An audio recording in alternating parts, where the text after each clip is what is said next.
All right, let's just kind of jump into recapping some of these games. Ole Miss beat Kentucky 22-19. I would say that this one actually did kind of make sense. Like, it sort of played out the way we've been seeing. Kentucky's offensive line struggled. They couldn't run the ball even with Chris Rodriguez back. Ole Miss put up points a little bit early, kind of faded a little bit down the stretch, but Kentucky has a good defense. Were you surprised at all? What are your takeaways from this game? Turnovers for Kentucky, Yeah. Especially late in the game. Yeah, the offensive line is a problem. Like that, especially like the late strip sack there. I mean, chance to go ahead, like, yeah, wiped off the board. And Kentucky's got a lot of hard football games left to play too. Yeah. Like that's the thing that sucks for some of these schools that, like you lose a 50-50, like a coin flip game. I think we saw it maybe with Arkansas, like a week before when Arkansas lost kind of a coin flip game against A&M and then gets kind of beat down against Alabama. Like, sometimes a loss like Kentucky's loss to Ole Miss, it almost spirals into more. So hope it doesn't happen for them, but man, there's a lot left on that schedule. Yeah. Ole Miss, on the other hand, their next two games are Vanderbilt and Auburn. Then they have a winnable game at LSU. Then it's Texas A&M, who they could beat. There's a chance that Ole Miss could be 9-0 heading into that Alabama game on November 12th. Doubtful, like just very Sure. doubtful. I mean, I like where your head's at. I mean, a lot of people have said that Ole Miss could start out 8-0 and then lose their next four. Like people have I heard that one in the preseason. I'm just gonna wait and see. Let's just wait and see. Really good win though for Ole Miss. We have to say that's a huge win for Ole Miss. It's gonna really jump them up the board. I think they're number 9 right now in the new AP poll. So good for them, and great for Kiffin. Happy for him, I guess. Like Jackson Dart wasn't terrific. It's kind of a new way to see Ole Miss. Like they kind of ran the ball. They run the ball more than just throw it all over the place. All right, huge upset. TCU 55, Oklahoma 24. This game was never close. TCU just absolutely boat raced them the entire way. It was shocking. Do you have a different word for it? Because I was just shocked by what I was seeing. Yeah, no, I don't have a different word for it. It was one of my locks of the week. I had Oklahoma covering against TCU because, after all, Oklahoma's coming off a loss, and they were clearly going to rebound against an under-talented TCU team. But Max Duggan, dude. 3 touchdowns, no picks, 300 yards. A blowout. Like, it was a complete blowout. They had 27 points in the first quarter. Like, it was the game was over from the get-go, and Dylan Gabriel goes down. I think he had a concussion. He's in protocol right now. So hopefully he's better. Hope that he can play next week in the Red River. But tough for Oklahoma, man. The Brent Venables, the honeymoon has come to an end for Brent Venables. That was off to a flyer through 3 weeks, and their defense has not looked good the last 2. So and that's what Venables prides himself on, the defense. That was tough to see. So the crazy thing is Max Duggan is playing so well, and the only reason he's even playing is because Shane Morris got hurt, correct? What does TCU really have 2 quarterbacks that are that good? Because their offense looks so good. The last couple of years under Gary Patterson, they had really faded offensively.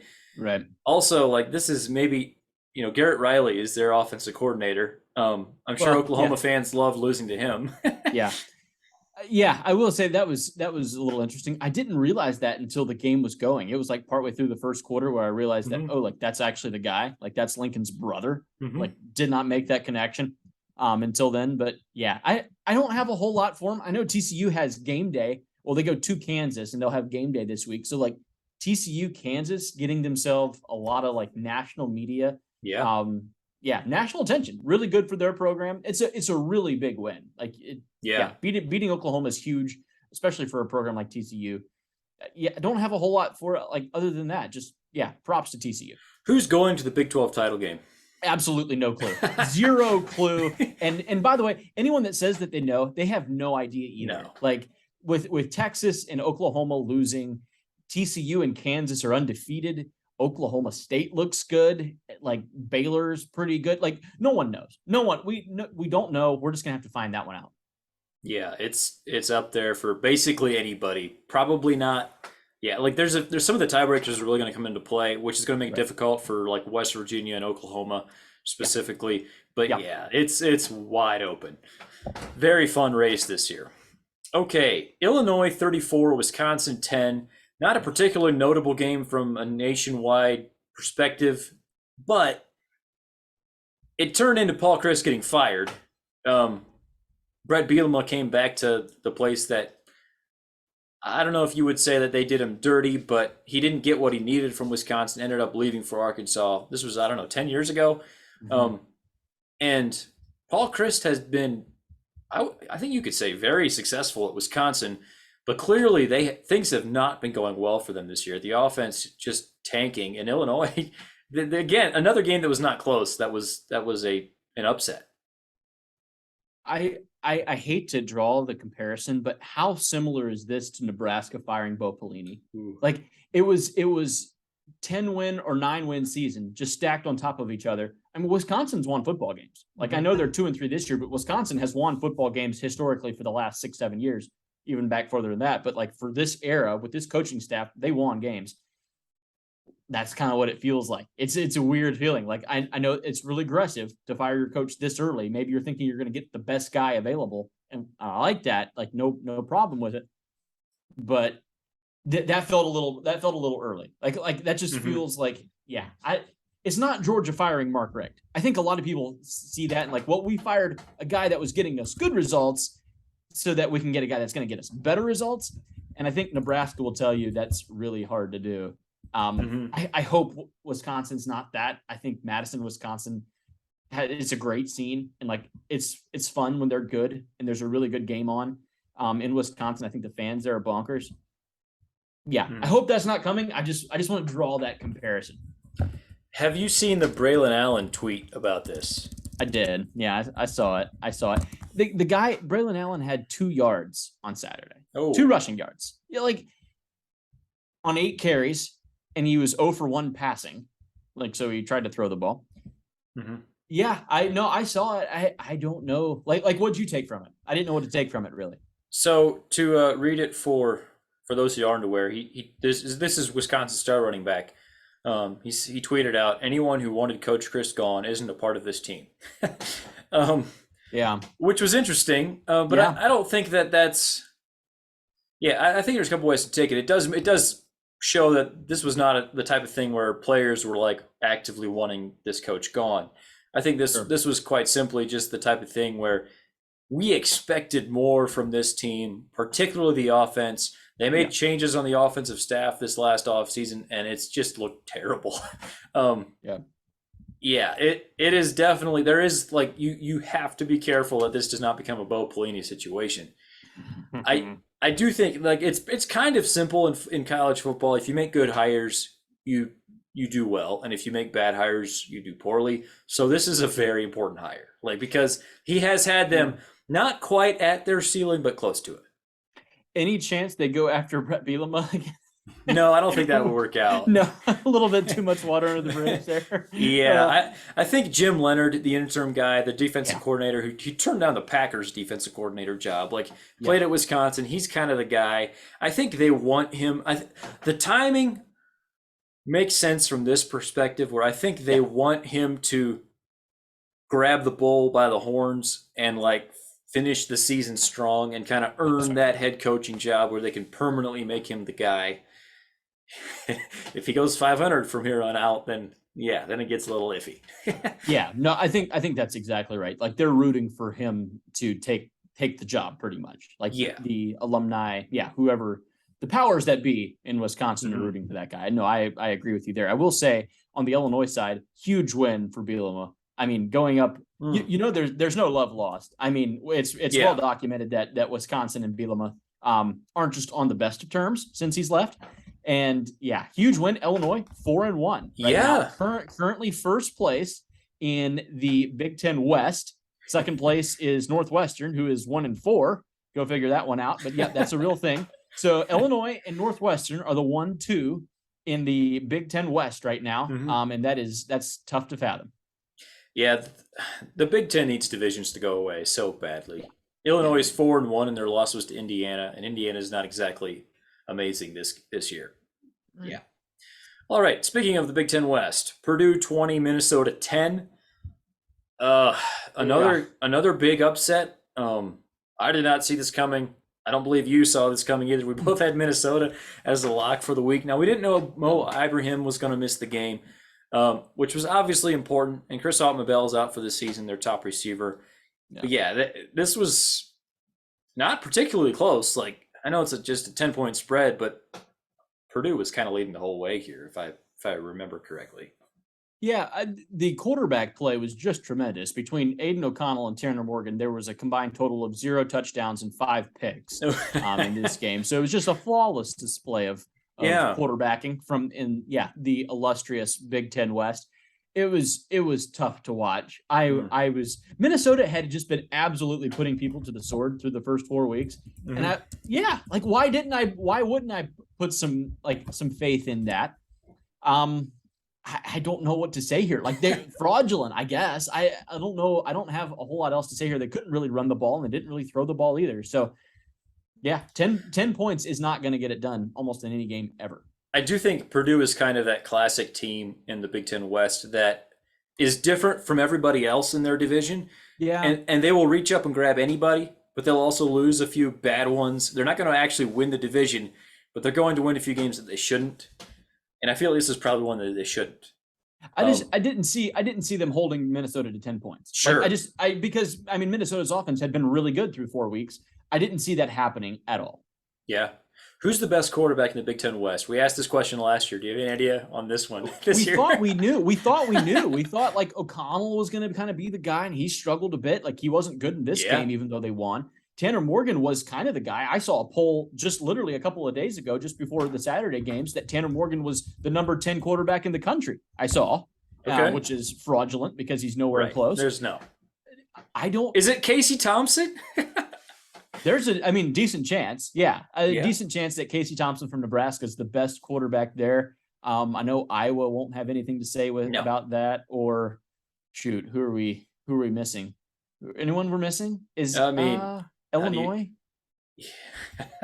Sure. No, probably not. It's a bunch of mediocrity. Anyway, we spent enough time on that division. Let's move on to something more pleasant. Wake Forest 31, Florida State 21, a game that had actual offense in it and actual good quarterback play. Any surprise here? Because Wake Forest, they're coming off that emotional loss to Clemson in overtime, and they really handled business here with Florida State. It showed maturity as a football team. It's a well-coached team. You kind of expected a little bit of a bounce back. I'm not sure why. This result felt about right. Like Wake winning by 10. You mentioned good quarterback play. This is the total opposite. 5 touchdowns, 0 picks between these two quarterbacks. Travis and Sam Hartman are both excellent at what they do. No, I think it's 2 good football teams. These are just 2 really good football teams. I know Florida State struggled on offense, especially in the first half. They had a bit of a comeback going. They still, fell 10 points short. But no, I'm going to stand on that. I think both of these teams are really good. I think Florida State and Wake Forest have sneaky receivers. I think they're actually good at receiver. I don't have a problem with either one of them. I think they both kind of run the ball fairly well as offensive units. So I think it's 2 really good football teams. They're both 4-1. There's a lot of football left. I think they're going to make some noise before the season's over. Should we start a Dave Clawson to Wisconsin train? Yeah, there's the whole Wisconsin thing's interesting. He's got to leave, right? In a year where there's going to be so many big jobs. True. We already have Nebraska and Wisconsin firing their coaches. Georgia Tech's going to be looking for a coach. There's a lot of big name jobs out there. I say he probably goes to Georgia Tech before Wisconsin. Auburn might be looking for a coach here in a week or 2. We'll see. A lot of coaches are going to be shuffling around. We thought last year was big. I think this year could even be bigger from a coaching shuffle standpoint. I do think that Clawson, he can be fairly picky. There's no reason for him to leave for Georgia Tech or anything like that. No, that's right. That's right. But Wisconsin's going to have the Big Ten money. And I think I think he Yeah. would do. I think they would actually be happy with 10-2 every single year. I Right. think, and I'm pretty sure he could get them there. The Yeah. offensive competency would be huge if Wisconsin, like imagine Yes. Wisconsin with a little bit of a passing attack. Like, Oh, what if man. Graham Mertz is actually good and like we just never knew because he had to play under that system? Like, imagine if Graham Mertz is actually really good. It's possible. No, I don't think so. Probably not. Okay, let's move on. Oklahoma State 36, Baylor 25. Oklahoma State kind of. I don't. They didn't dominate this game, but they kind of controlled it, like relatively comfortably. Right. I wasn't sure what to expect in this game. We both kind of said like no strong leans either way. Right. Oklahoma State really. Does this tell us more about Oklahoma State being good or Baylor not being quite as good as we thought? I'm not really sure. This is the same Oklahoma State team, it feels like, as a year ago, where suddenly, like, you get to the end of the year and Oklahoma State has a really good record, and you're not really sure what they do super well. Like, you can say that their defense is good, and like, yeah, like I'll kind of give it to you. Like, you had a couple of picks, that's great, but like you still gave up almost 350 passing yards. Like, you weren't phenomenal against the pass. And like, is your offense great? Like not really. Like, Sanders only threw for 181. That's not that much. That's not even 200 yards. He had a touchdown and a pick. So it's not like you're just airing the ball out. You didn't run the ball super well. Like, it's hard to define what Oklahoma State does well. They're obviously very well coached again this year. They're 4-0. They're going to be a top 10 team, which is, I mean, that's awesome. We're just trying to figure out how they did it. I will say this about Spencer Sanders. If you just look at his numbers compared to what he has been in the past, his completion percentage the last 3 years was 62, in that range, 66 this year. Yeah. His adjusted yards per attempt have been anywhere from 6.9 to 7.8, up to 9.9 this year. Right. His touchdown to interception ratio is significantly better. It's 11-2 this year. His passer rating, his highest previous passer rating was 145. He's at 166 this year. So he hasn't taken like that Kenny Pickett leap as a senior, but it's kind of like the next best thing. Now, obviously, there's still a lot of season left. We could still see the bottom fall out on this, but he has taken what appears to be a fairly significant step forward as a senior, and maybe that's just enough for Oklahoma State. I mean, somebody's got to win the Big 12. That's right. Hey, they have a better shot than anyone else right now. Like, Probably, they are currently in the driver's seat right now of teams that are undefeated, and like they have more talent. They have more talent than TCU or Kansas. Like, we're just going to go ahead and say that. So yeah, like, no, I agree with you completely. Now, the meat of the schedule is still coming. They still have to play TCU, Texas, Kansas State, or Kansas. Can't believe I'm even saying that. And then at Oklahoma still this year. So yeah, a lot still left for the Pokes, but great start and a big win. Absolutely. Another Big 12 game. Kansas beats Iowa State 14-11. Kansas is 5-0. They did not score in the second half. They had to finally win a game with defense. Their previous 4 games were all high scoring, and they actually outlasted Matt Campbell kind of at his own game. Right. How many kicks did Iowa State miss? Do you happen to have that off the top of your head? It was a shocking number. Yeah, they were 1 of 4. 1 of 4 from field goals. And this was a 3-point football game. There you go. I won't say that Kansas is this year's Iowa, but like, it's like reversed. Like, if Iowa had really good offense from last year, like kind of like the luck. Like, Kansas they threw the ball 14 times for 93 yards. Like, which is just nothing to write home about, man. Like, it's hard to. Iowa State's a good football team. Like, we both feel that Iowa State's a good football team. And Kansas had 213 total yards. And they had a turnover. And like, I don't understand how you can win football games like that. They got doubled in first downs. Iowa State had 20, Kansas had 10, and they won the game. Can we talk about that though? Like, is Iowa State actually good? Do we really want to go in this? We go in this rabbit hole every year, pretty much. Yeah. We'll see. Like, we'll see. But they're at least well coached. We know they're well coached. Sure. There's no doubt that they're well coached. They won at Iowa, which is, I think, tough to do. Or they hadn't done it in a while. They blew out Ohio. They lost a close one to Baylor, and then lost another close one to Kansas. Like, yeah, maybe they're good. Like, I don't know. I'm not sure. I know that they dominated the stat line and lost the game to Kansas. Yeah, so that's true. Yeah, I think Iowa State's actually a fairly decent football team. Yeah. All right. Alabama 49, Arkansas 26. You touched on this earlier. Alabama kind of went out to a huge lead. Like, it looked like it was just a blowout. And Yeah. then Bryce Young got hurt. Arkansas got a little momentum. Yeah. Was coming back, was within a score. Alabama was in 3rd and 15 Yeah. in their own territory. Oh my goodness. Arkansas was about to get the ball back with a chance to take the lead, and then Jalen Milroe just like exploded for a huge play. 77 yards. Yeah. Yeah. And then Alabama ended up winning this game, by 23 points. Alabama's pretty good. Like, there seems like they're figuring it out. Yeah. Any major takeaways from this game? Okay, so there's a lot to take away. The biggest news is that Bryce Young potentially messed up his shoulder and is day to day to return. Like, you mentioned that Jalen Milroe came in. They have Texas A&M this week. This was the game. Alabama, Texas A&M was the game that people have been talking about all offseason when Jimbo called the press conference and Saban responded. Like, they had the whole back and forth thing. That's a lot to take away. I don't know exactly what it all means yet. I really don't. We're going to try to talk about this game. And after Bryce Young goes out, because Arkansas was playing to not lose for the first while. They were punting on 4th and 1. They were doing like things where it just like they're not even attempting to win. It didn't seem like. And then it all changed. Like, everything completely changed when Bryce Young went out of that game. There was a jolt of momentum. And this was an absolute football game in the 4th quarter. Arkansas had recovered an onside kick. Like, this was a game, man. Like, Alabama was making mistakes. They had a punt. I don't know how much of this you watched. I watched a lot of this game.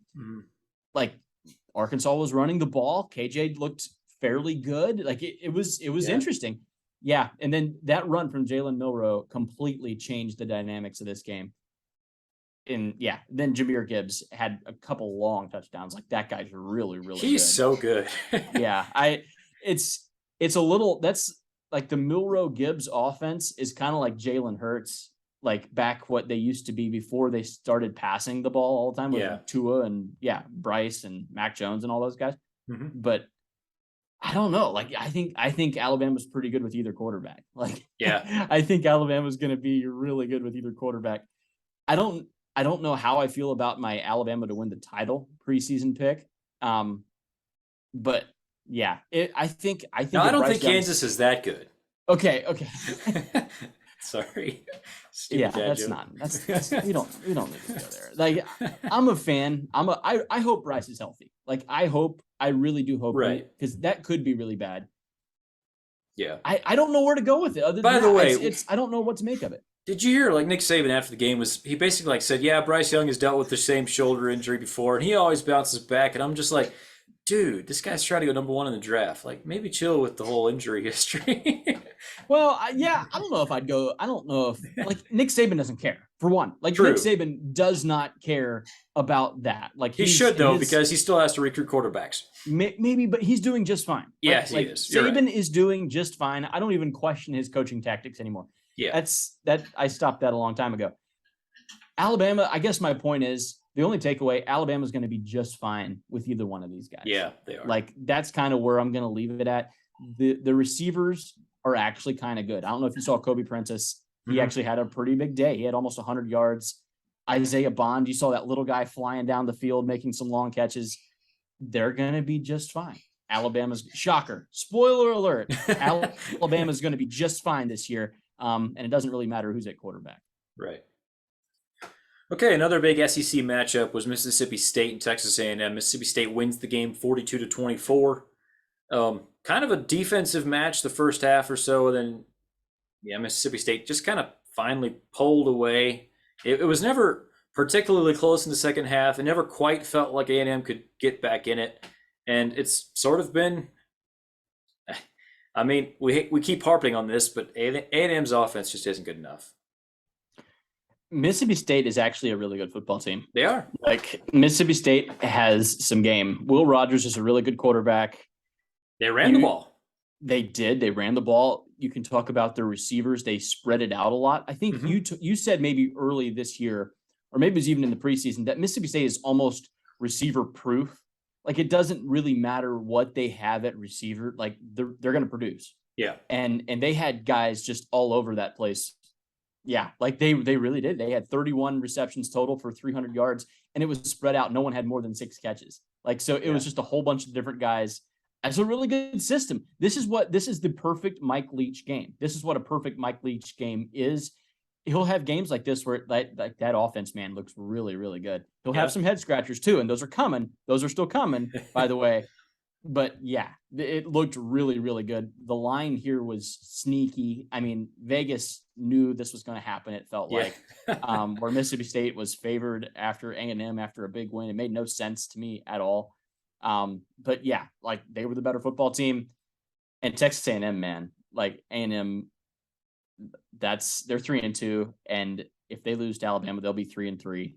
Suddenly 8-4 is looking real nice. Like if we can even go 8-4. Yeah. Again, hate to say that. Hate to just put that out into the world, but the offense is struggling. There's no doubt. Yeah. Okay, LSU 21, Auburn 17. This was a weird game. Auburn was ahead the most of it. LSU had to come from behind, which props to them for coming from behind. They've done it now several times this year. But it felt like they were clearly the better team here, especially with Auburn coming off of what all the crap they're coming off of. What do you take away anything from this game, or is it just as simple as LSU and Auburn? It got weird. Yeah, no, that's what happened. Robbie Ashford had 337 passing yards. Like, wow, he's never thrown for that many yards in his life. Probably never did again. Probably never will again. Auburn had almost 450 yards total. LSU had 270, and LSU won the football game. Like, yeah, Auburn had 4 turnovers. Like, that's kind of why it got weird. Like, Auburn is really talented. I like Auburn. I think Auburn's actually sneaky good when they're composed. The problem is the turnovers, and same in this game too. Bad interceptions. I think they had a running back throwing the ball at one point. Just a terrible interception, like late in the game, deep into LSU territory. Yeah, I don't have a whole lot for you other than that. It was a tough game to watch, but LSU, man, and I know you and Kelly have had your differences since he's left Notre Dame. He's got LSU at 4-1. Yeah, like they have a huge game this week against Tennessee that we'll talk about. Right. But if they win that game, like LSU, it's been a really good start game wise for Brian Kelly. Sure. Okay, a top 10 matchup that didn't quite live up to the hype, I would say. Clemson 30, NC State 20. I shouldn't say it. I'm not crapping on the game. It was still a decent game, but Clemson clearly seemed to be the better team. They feel like they're the class of the ACC. Yeah. What did you think about this game? I think DJ is really, he's pretty good. Last 2 games, he's been pretty good. We wondered where the Notre Dame 2020 DJ had went, and he's kind of back now. The last 2 games, he's played really well. It doesn't mean that we just have to forget about that whole season that, where he wasn't very good. And even the first 3 games of this year, he was not very good. Yeah. I don't know. Clemson can be really sneaky playoff team if they fix their secondary and if DJ continues to play this way. Like that's all there is to it. Will Shipley's a legit running back. He's really good. Their receivers are starting to make plays. Now, have you seen, I don't know how much of Clemson you've watched, but the what's the big tight end that they have, the 6'6" guy? What's his number 9? Number 9. I hate even to pronounce his name. Hold on, I'm sorry. He has hair going every which direction. But Jake Briningstool? Yes. Is that what we're going with? Yeah. Okay. I don't know if it's Briningstool or Brinning. I think that's probably how you pronounce it. That guy makes plays, man. You can yell at us if that's wrong. Sorry. Okay. That guy makes plays though. Like he's been a difference for them in the red zone. He's had a number of touchdowns last couple of weeks. So yeah, they needed that too. Like they really needed that. It seemed like there was almost an absence of weapons in the red zone, like outside of Shipley. And yeah, that seems to be an answer there for them. Mm-hmm. Last year, DJ in 13 games had 9 touchdowns. Yeah. This year in 5 games, he has 11 touchdowns. And I think we kind of got caught up a little bit in the whole Clemson quarterback thing. Like, is he going to be Kelly Bryant or is he going to be Deshaun Watson and Trevor Lawrence? Well, maybe he's just neither one of those things. Like, Sure. it's perfectly reasonable for a quarterback to be somewhere in between Kelly Bryant and Trevor Lawrence. And I feel like he's kind of settled in nicely into that area where he's a good, really good, even sometimes quarterback. Maybe not a top 3 guy in the country, like Clemson fans have gotten used to the last several years. But yeah, Sure. they got good quarterback play. Cade Klubnik is probably not going to be seeing the field this year. Like, Probably not. At least not in meaningful snaps. Right. We can say that. Yeah. Yeah, which will open him up to transfer in the offseason. I'm just kidding. Sorry, guys. That's right. That's right. Okay. Let's see here. Georgia 26, Missouri 22. Mm-hmm. What happened here, Ashton? You're the Georgia fan. Missouri was leading most of the way here. Georgia kind of had to pull this out in the fourth quarter. Yeah. What in the world? Yeah, I'm not really sure. Like, I watched the whole game. Okay, here's the sad part. I was expecting to watch this game until midway through the second quarter, and then be glued into LSU Auburn, which you knew was just going to be crazy, and maybe even a little bit of Clemson NC State. Like, I was going to be moving on to bigger and better games, and you could just tell right away that Georgia did not have it. Like, Georgia's first half performance was really not good at all. Okay. There's a lot of narratives out there. People have spent a lot of time talking about it. People are saying now that Georgia's been exposed. Georgia's been figured out. There's a lot of stuff going on, a lot of conjecture out there. I'm not that scared. As a Georgia fan, I'm really not that worried about it. I think it's going to be all okay. Like, maybe that's a little bit naive of me to think. Georgia's defense lost 8 starters. Yeah, like Georgia's still really, really good, but they lost 8 starters on defense. It's hard to be always elite when you lose that much experience. Yeah, I mean, it was kind of expected. Georgia's missing some receivers. That's been well documented. Georgia moved the ball really well against Missouri, struggled to punch it in the red zone. That's the one real big takeaway that I have. Georgia had, like, as far as, and I don't think Georgia punted much at all in the second half.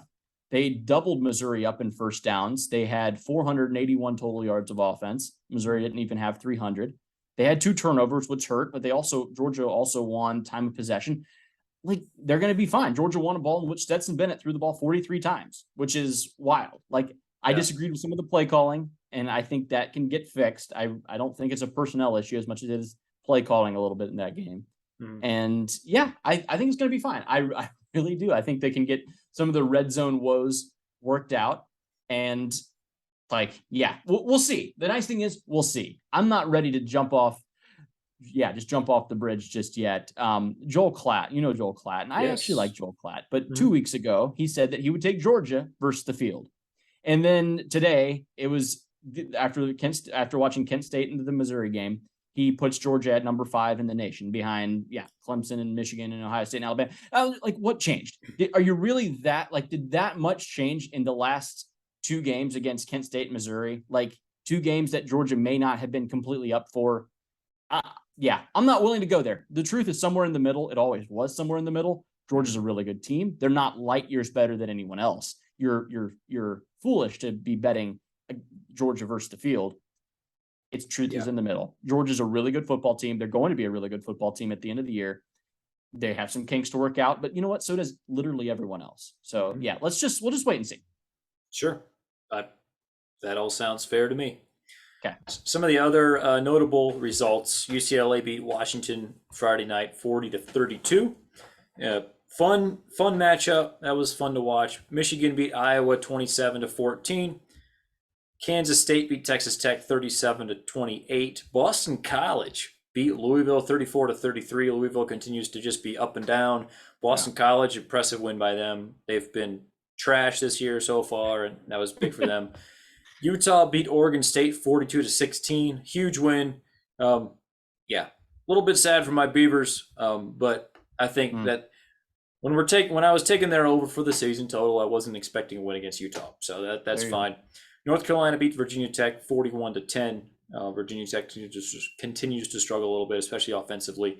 North Carolina, I think this score is notable just because they held an opponent to 10 points. So congrats to them. Texas beat West Virginia 38-20. Texas is looking pretty solid. We'll learn more about them this week. Georgia Tech beat Pitt 26-21 in Georgia Tech's first game after firing their coach. This would have been the biggest win in his tenure. He was gone. Yeah. In other words, they made the right decision. Is pretty much what we're saying. They made the right decision. I would say so. And then Oregon beat Stanford 45-27 in the late Pac-12 game. I needed that one. Yeah. Yes.